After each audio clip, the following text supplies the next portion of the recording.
Sen varken düşlerimde, sen varken özlemimde, yaralı yaralı bıraktın beni sen. Ah, ağladım. Yaralı yaralı bıraktın beni sen. Ah, ağladım. Kırıldı kanadı, kalbim yaralı, gönlüm yaralı. En güzel yarınlarla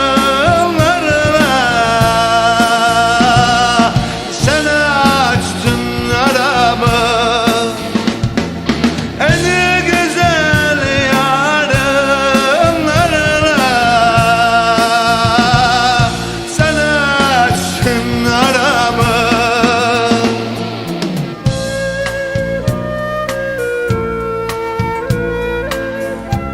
Senin yokluğunda ne acılar çektim ben.